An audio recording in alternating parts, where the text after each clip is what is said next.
Yes, thank you very much for joining me. I feel quite privileged to be invited to this prestigious lecture series called Vega Views. Um, Thank you for joining so late in the day and so late in the year. I hope everybody has a bit of energy left to engage with this topic in a meaningful way, and it's meant to be an engagement. I try to keep it as light as possible. Um, but let's maybe start with why we're talking about TPACK now. So, like Marilee said, I've been involved with the IE for the last year, and my task has largely focused around the implementation of a new LMS.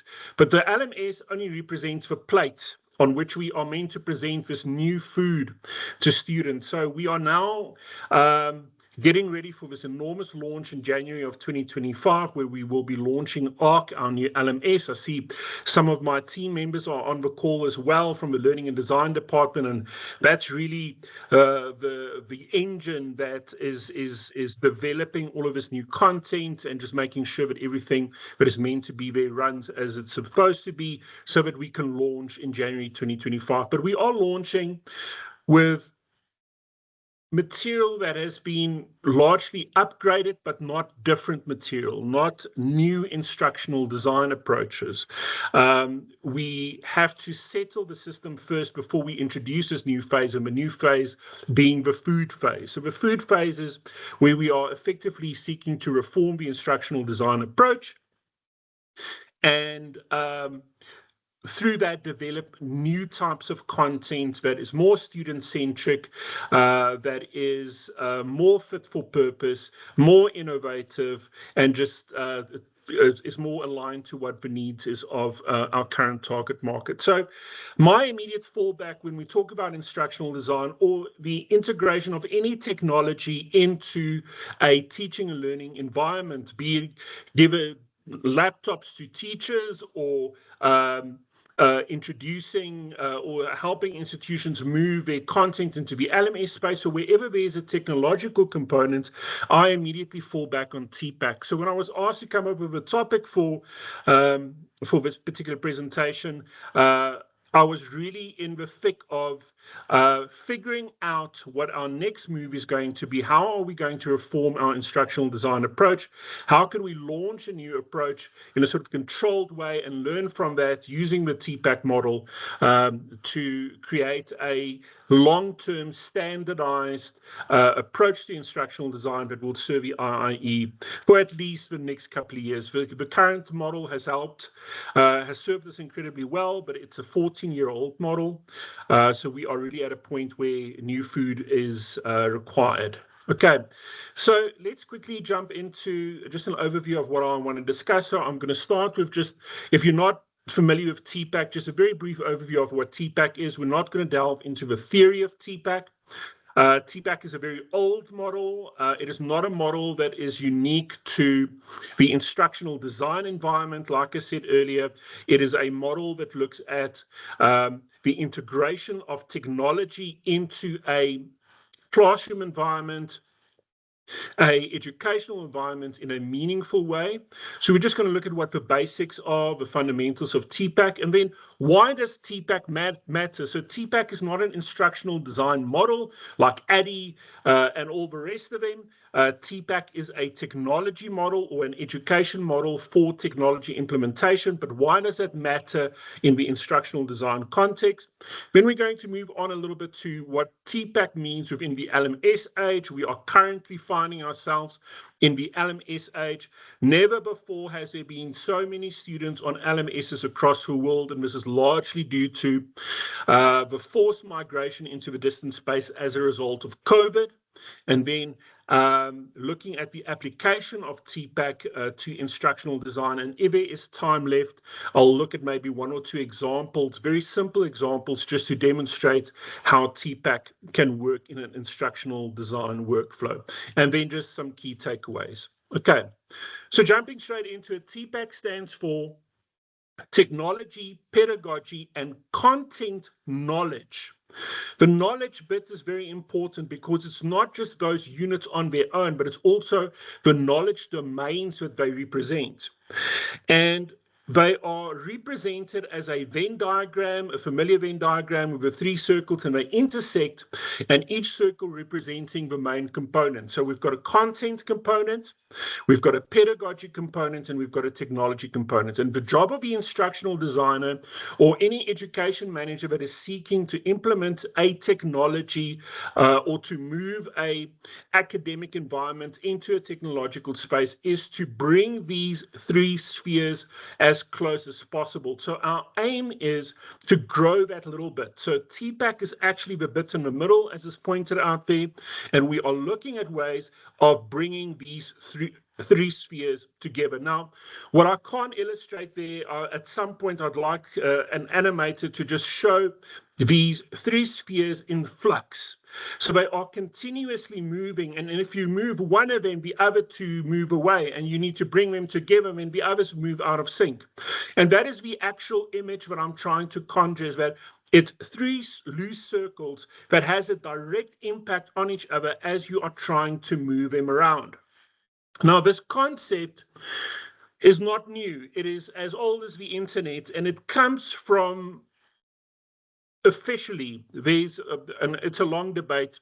A colleague recently asked me, where does it, he needs a reference for TPACK, and then I found the Mishra and Kuchlish reference, which is in 2005. But they were the first ones that actually documented this phenomena or documented this concept. But the concept that every educational environment has these different components, and they have this dynamic in that if you try to move or change any of them, there's a direct impact on the other two that you need to be aware of and calibrate in accordance. So it's a concept that was originally built on Lee Schumann's PACK model from 1986.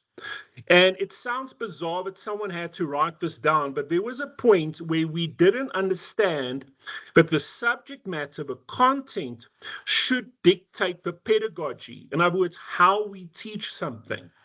So it sounds absolutely common sense today, because a math teacher will not be using the same pedagogy as a history teacher. But at some point, someone had to point that out, because there were very bad practices in the market, and that math teacher was trying to apply the same pedagogy to history or science or whatever else they were teaching. So we were living in a world where there were very standardized, very templatized approaches to pedagogy, to teaching and learning, to lesson planning, to assessment, and that was applied fairly consistently regardless of what the subject matter was. So Schulman in 1986 created the PACK model, which says that your content needs to impact on your pedagogy, and your pedagogy needs to have an equal impact on your content. And these two spheres need to sort of react in a dynamic way to each other. Now, groundbreaking for the time, but it was only until 2005 that someone then, and it's the Mishra and Kuchler guys, then thought, well, if you introduce technology, does it need to be treated in the same way, or can technology stand on its own and pedagogy and content interact? And their theory at the time, and again, it's not something that they've created, it wasn't a novel idea, it's just something that they've actually captured by that point. But by that point, we already had a lot of educators that understood that if you introduce a technology into a classroom or into any teaching and learning environment, that technology will have an impact on how the teacher teaches, on what the teacher teaches, and vice versa. So there is a dynamic relationship when you bring technology into that space that is equal to pedagogy and content. And that is in effect what TPACK is. TPACK says that the technology bit is just as disruptive as the pedagogy bit, as the content bit, and has an equal force on these different components. So when we are trying to create a student-centered learning experience, we need to be aware of these three components, and we need to manage them together to try and get them to overlap, in other words, align as directly as we possibly can. Now, there are many, many, many examples of where TPACK could be used to explain why certain interventions failed. One that often comes to mind when people talk about TPACK was the massive catastrophe around the Laptops for Teachers initiative in Gauteng. And I was privileged to sit in on a doctoral defense of a student that was responsible for this absolute fiasco. And what they did was best intentions, spending billions of taxpayer money to put a laptop in each classroom, each public classroom in Gauteng. Within months, those laptops were either gone, they were not opened, and those who did open them and did try to use them did not use them in any way that impacted the students in a way that would justify the investment. And when they investigated, what happened was they figured out, well, giving a laptop to a lecturer does not help anybody because the lecturer doesn't know how to use it.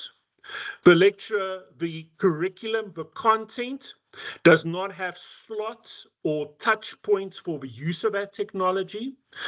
The lecturer has no understanding or way of translating that content using a particular teaching and learning approach that is friendly to the technology. And because that integration wasn't there or not understood, that entire project failed. So the same principle applies in instructional design.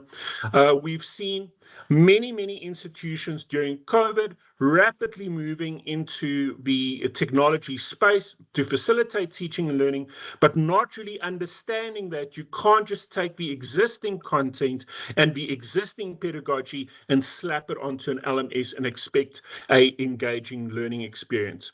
So that is what TPACK is, and it's sort of a foundation of what I'll be explaining going forward. Okay, so why does TPACK matter? Now, I've alluded to some of it because we are standing in a very unique point in time. There has never been more students on LMSs in the history of time, and that's not just because of population explosions, it's because of COVID. So COVID forced institutions to move into the distance, the technology-mediated distance spaces to allow them continue with education provision. So we are seeing a rapid shift to digital platforms. There is a lot of statistics available on this. When we were busy with the RFP process to select the current LMS, some of those statistics were absolutely shocking. They were in the billions, so not millions, in the billions of individuals that in some point of their education life cycle are touching or working in a LMS. So it's incredible numbers. It's not accurate numbers by any means, because there are lots of LMS providers, the biggest one in the world being Moodle, that does not publish or share this information. So that billion number comes from the main culprits, which is D2L, Brightspace, Canvas, and Blackboard, etc. So if you add Moodle to that, the figures would look even more impressive. So we are sitting in a period in time where there is a rapid shift to digital platforms, both in the distance space, and like I said, a lot of institutions had to move into distance, but also in the contact space, because COVID and the technologies that supported the education technologies that were integrated into education practice at the time forever changed the student experience. And a lot of institutions are just not seeing the footfalls on campus that they did prior to COVID, so they are opting for hybrid, for high flex, for multi and mixed mode methodologies to accommodate this new student, this changing student that does not necessarily want to sit in a classroom all day. There are, however, enormous risks to this rapid digitalization. So if you were following the sort of progression of COVID, the first thing that institutions did was they just simply smacked their content onto an LMS, not knowing what the tools are, how to use them appropriately, how to integrate the technology into the content, and vice versa, as we've explained. And what they ended up with was paper behind glass that no one wanted to engage with. They were sitting with students online for 8 hours at a time, and it just didn't serve a purpose. So institutions had to very rapidly wise up and understand that for us to fully capitalize on the powers of the LMS tools and all the other education technologies that came with it, we need to do so in a very well thought out and integrated way. So there was a need for a structured framework to integrate pedagogy, content, and technology. So while the initial stages of COVID required lecturers to take the content and the pedagogy online, we now realize that the technology has to impact the pedagogy. So you have to change your pedagogy, how you teach, the instructional methods you apply, how you assess has to change because of the technology. The content itself is also affected, the shape that it takes, and how that impacts on the other two parts of its sphere. So institutions that realized this wised up very quickly and were able to quickly move into a more consistent and comprehensive and integrated teaching learning methodology, where other institutions either reverted back to face-to-face or just did not succeed at all. And there are many case studies for that particular scenario. So in effect, then TPACK becomes a solution for achieving balance and innovation and instructional design. Not everybody wanted to, even if I didn't know what TPACK was, not everybody wanted to do what TPACK implies, and that is to effectively change everything you do. Like I said, it cannot just be slapping content into a technology space and then expecting a engaging teaching learning experience. Right, so TPACK in the LMS age. So as I explained, we saw this rapid move to digitalization. The LMSs provided tons and tons of tools. So initially we were giving students study guides behind glass, and we were engaging them for 8 hours on a time in Zoom and in Teams calls. We quickly realized that there has to be other ways to supplement the primary instruction. Remember, in a contact modality, the lecturer provides a primary instruction in a synchronous way in the classroom.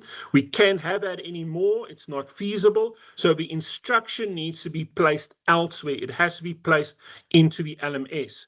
And that's where the tricky bit comes, because there are so many tools available that if you just start playing with them in a non-coordinated or a well thought out and strategic way, you will just end up with a mishmash of tools, mismatched content, a terrible user journey, a complete flooding of information, and it just becomes this very sturgid learning experience that in itself defeats the point of what we're trying to achieve with the technology in the first place. So TPACK then became very helpful for instructional designers to create a student-centered, technology-abled learning experience, and that is very important. One of the sort of sub-themes that sits under TPACK is UX, and UX is very much a marrying of content with technology, but also keeping in mind what the actual user needs when engaging with those experiences, and TPACK aligns very well with that. So out of the last couple of years, we've seen an emergence of UX in education.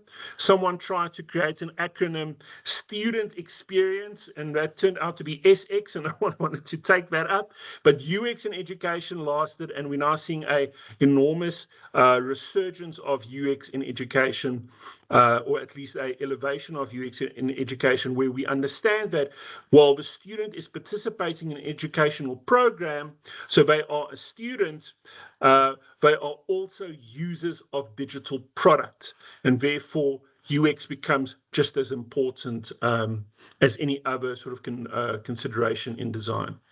And that, in effect, then creates an alignment between the learning objectives, so the content, what we're trying to achieve, the technology, which is the tools, and then the delivery methodology, which sits in between them. And it looks a little bit like this. So in an instructional design workflow, the technology, pedagogy, and content is represented by 3 different functions. Now, In an ideal world, these would be 3 different people or 3 different departments. It's not always the case. And often we have instructional designers that are also technologists and in some cases also SMEs. But to illustrate the point, we are separating them out into 3 distinct functions. So you've got the SME developer. So that's a person that has the content, that wrote the book, that has the subject knowledge. But they're not necessarily the best person to teach it. They've got some understanding of how the content could be translated, but their field of expertise is the actual discipline domain, the knowledge domain that sits under the subject. Then we've got the instructional designer, and if the SME developer deals with the what, the instructional designer deals with the how. And I'm going to show you very simple examples of how that translates. So the SME developer has the what, this is what I want the student to achieve. These are the learning outcomes. This is the content they need to ingest. The instructional designer is a person, effectively the teacher, that translates that content into instruction. So what are the best pedagogical approaches aligned to the nature of a content that could translate this content in the best possible way? The technologist then is a person that looks at the tools on the LMS and peripheral tools, and then decides what is the best way to translate the instruction into a tool, into an actual learning object that sits in the LMS. Now, I made a little scribble at the bottom there because I don't want you to think that this is a linear progression, but it's a one-way cycle. It's not what it is. It's a continuous interaction between these 3 bodies throughout the development cycle. So there are obviously restrictions in regards to creating standardized workflows. So it cannot always be that everybody sits in the same meeting, that everybody is constantly contributing to the same content development plan, but there should be an ongoing dialogue as much as possible between these 3 functions, these 3 roles, to ensure that the translation from content into learning object into instruction is as accurate as possible. In this way, TPACK also becomes its own quality assurance model, because the efficacy of that translation must be monitored. And one of the reasons we chose D2L Brightspace for the IIE is because it allows so much access for lecturers, for designers, for administrators, for managers into the analytics, the actual student engagement analytics that can keep informing how this translation happens and how to keep improving it. Now, my first real test of TPACK in an instructional design environment happened while I was working at a film, not a film school, a fashion school of all places. So we had this constant problem with one subject, and it was retail buying. Now, fashion students, they sign up for these courses, and in that case, it was a BA in fashion design, but they have this one math-heavy component to that course, which is fashion buying, and everybody failed that module. So from this model's perspective, the actual learning outcomes is simply not achieved because the instructional design is faulty and the tools used to translate that instruction is not sufficient. So when I was confronted with this problem, my first sort of attempt to apply the TPACK model was to go and look at the content and then try to provide a better instruction to support that content. So the content itself is enormously taxing and very complicated. A student needs to be able to stand in a factory and speak to a factory manager about the length of white cloth that they want to purchase to turn into t-shirts to sell at Edgar's. So these fashion buyers, they work for big retail companies, and they need to know on the spot how many white t-shirts did Edgar's in a particular size sell over the last couple of years. So how much profit did they make from that, and therefore how much they can offer this particular factory manager. So a very, very complex high order task that these fashion students need to achieve. My first attempt was to take that content and turn it and break it up. So to create more graphs, to create to break the text up. So simple little things just to make the actual content more digestible, and then to look at funky tools within the LMS at the time to just make it pop a little bit, make it a little bit more engaging, and then monitor the response. Response, again, was very poor. So after the first cycle, my TPACK application simply didn't work. So I had to go back to the drawing board and go through the cycle again. With each iteration, and believe it or not, there were 3 iterations of correction that we were trying to achieve. The second iteration, I went completely the other way, and I thought, well, what the problem is here is that students are just not visualizing what the actual scenario is, so we need to put them into those factories and let them see how this happens. It also didn't work because what was happening there was so quick, it wasn't explained, there was no time for explanation, and even seeing it just confused them more, so they did equally poorly. We then ended up with a scenario where we created branching sequences in the LMS that would, in a very paced way, a very carefully paced way, allow students to, through visual flashcards with little scenario descriptions, make decisions, but do it at their pace, while mapping it to the actual theory that underpins it.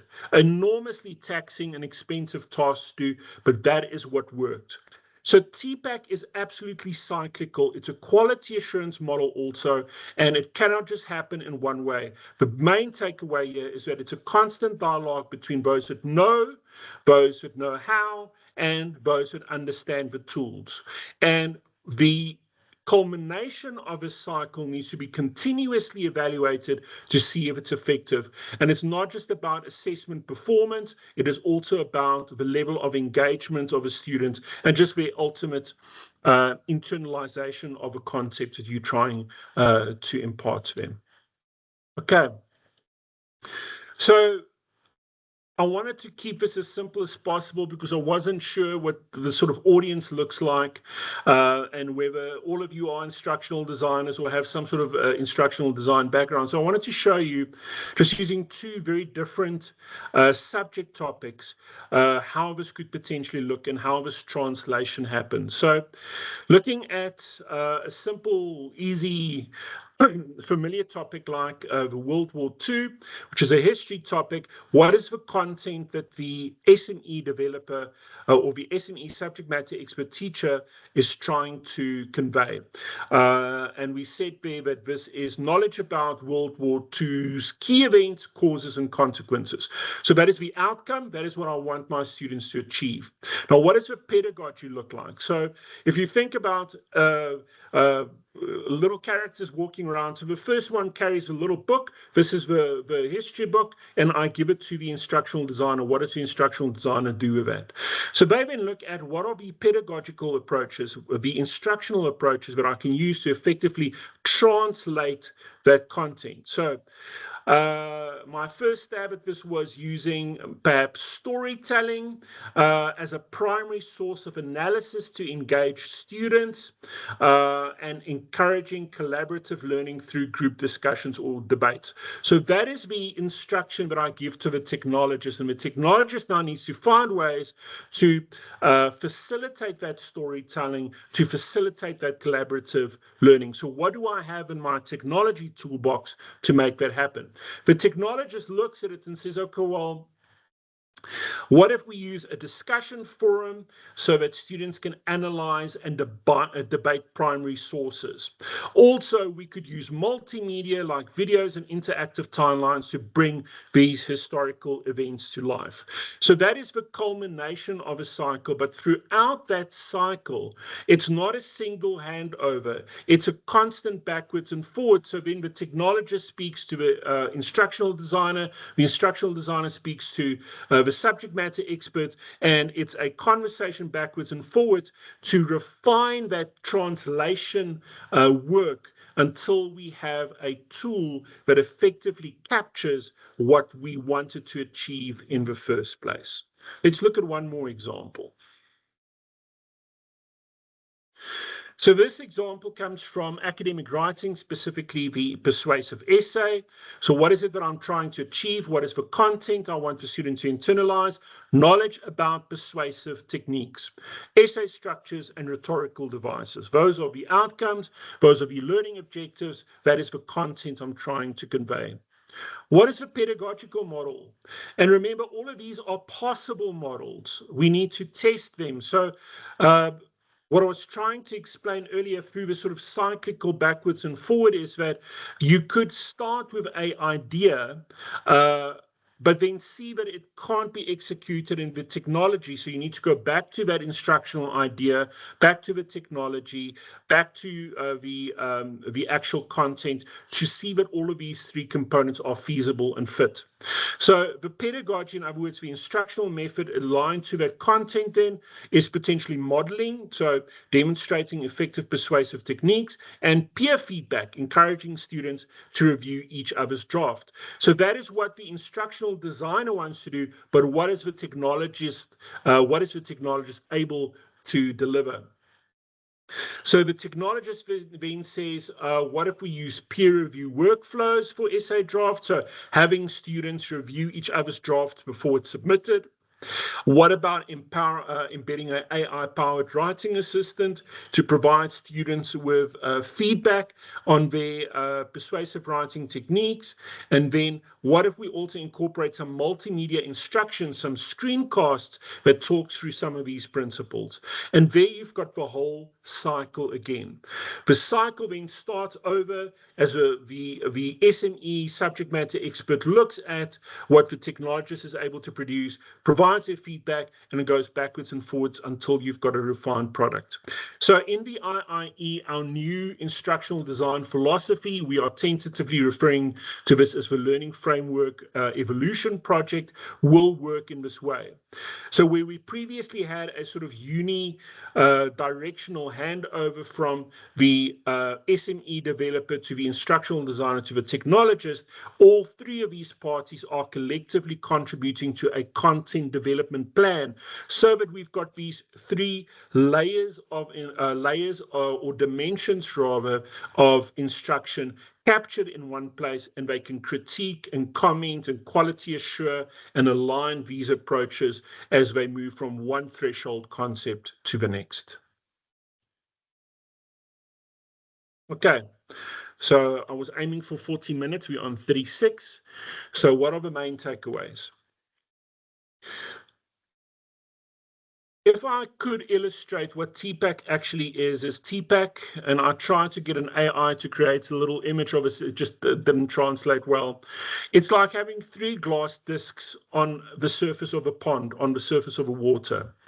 And these discs are absolutely free moving from each other. But when you bring them closer together, they create these ripples and they push the others away. So you need to put your three fingers on all three discs and try to control them at the same time.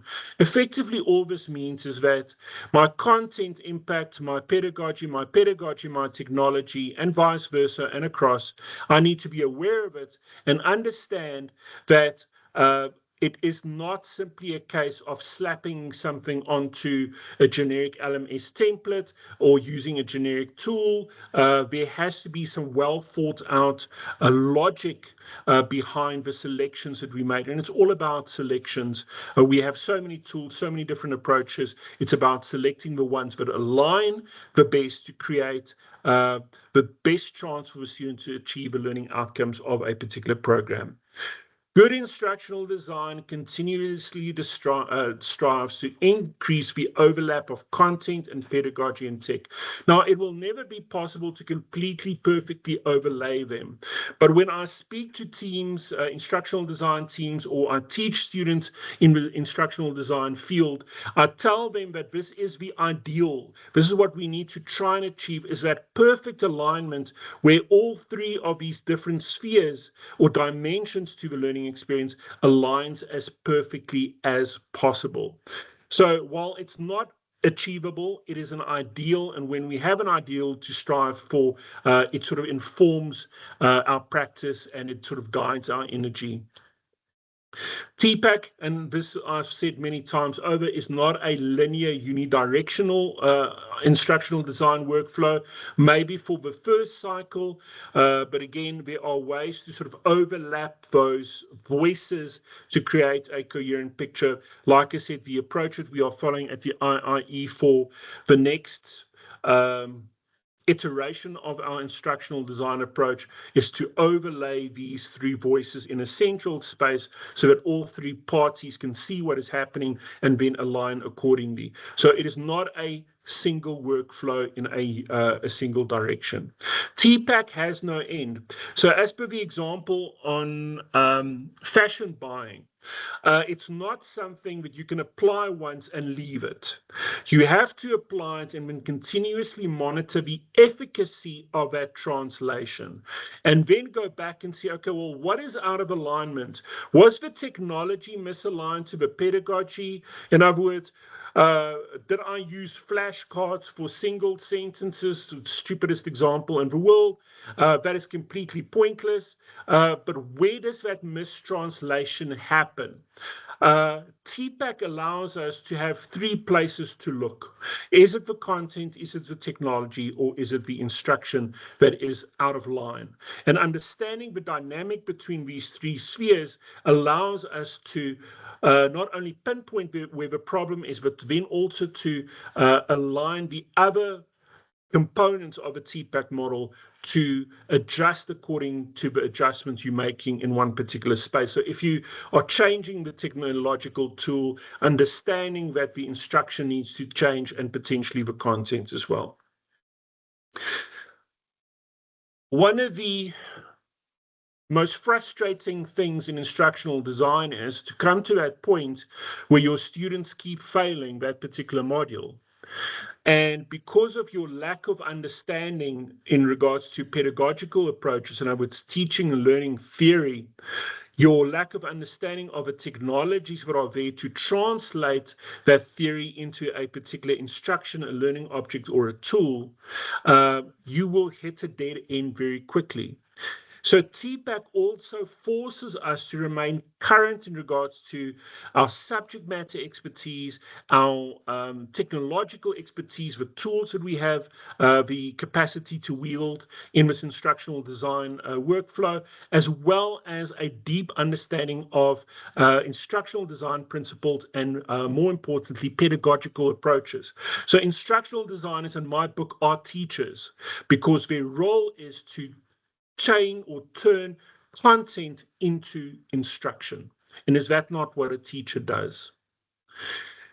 So those are my main takeaways, and I hope that was informative. I said I would keep to 40 minutes, and we're just over 40 minutes. So hope this was not too much. Hope it's not too late in the day or in the year. Hoping you got a little bit of value out of it, and I'm very much open to questions for the remaining time. Thank you, Marley and Christian. Thank you so much, Mario. That I'm very familiar with TPACK, but I now have a new level of understanding of that model, and I never knew that it could be used as a sort of, I'm very, comfortable with it as a model to create balance, to make sure that all the, your content, your technology, and your pedagogy are aligned, but to use it as a model for to sort of innovation is a very interesting angle to that as well, that you kind of briefly mentioned that in the beginning. So I'm definitely going to delve into that a bit more, and very, very insightful. I see lots of applause going around. Any questions popping up? Okay, we've got a comment from Dr. Yolanda Morkel. She's asking the most difficult question in the world. Yolanda, I'm not prepared for that particular question. Very, very important. I think equally important is the context in which teaching and learning takes place, but that is perhaps TPACK plus C. So it is, in my mind, at least as important as the technology and should be wielded in the same way. So it directly impacts on the student, on the teaching and learning environment, and therefore is another sphere in that dynamic. So TPACK does not presume that it's a representation of the entire teaching and learning dynamic. It's just the three components that instructional designers are more directly engaged with. But you are completely right. I don't have a super sexy answer for you, but the cultural context is equally important and someone should perhaps create a model that has that additional C to it. TPACK plus C, like I said, because I think it is just as important, specifically in South Africa. I think in our experiences with students, more recently with the launch of the online assessment project, we plan things out to our best ability using the TPACK as a sense-making model. But when you roll that out, a lot of the, I wouldn't say dissatisfaction, but disengagement, lack of success in those projects comes from a sort of unseen layer, yet equally important layer, which is a cultural, socio-cultural context in which you are presenting these technologies and these platforms. And how do we account for them within an institution as large as ours, where we have to standardize as far as possible? I do not know, but Yolanda, there is definitely a doctorate in the making there if someone wants to pick up that particular prickly pear. That is a very, very good question. I was going to say that sounds like a collaborative paper emerging right here. Absolutely, absolutely. Right. Some lovely comments coming through, lots of inspired people. Oh, okay. So Christine is asking, she would love to hear more examples of how TPACK was implemented in various areas of study. Yeah, so I've been lucky over the last nearly 20 years of my career. I've stepped sort of in and out of instructional design, either as an instructional designer or leading instructional design teams, but across faculties and very diverse institutions, also of different sizes. And there's never a single fit. So if people understand TPACK, they understand that it starts with the learning outcomes, it starts with the content, and therefore, if you have a deep understanding of what the subject matter is about, it influences or at least creates that first sort of calibration between the other points.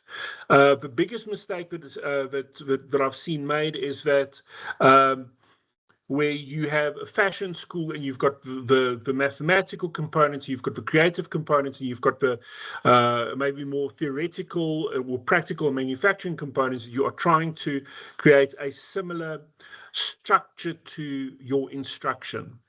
It always fascinates me that our primary concern, specifically in private higher education, I know where it comes from a cost-saving perspective, is to try and standardize the delivery as much as possible. And when we standardize the delivery, we unfortunately also stifle the innovation that can take place in these very distinct subject and related learning environments.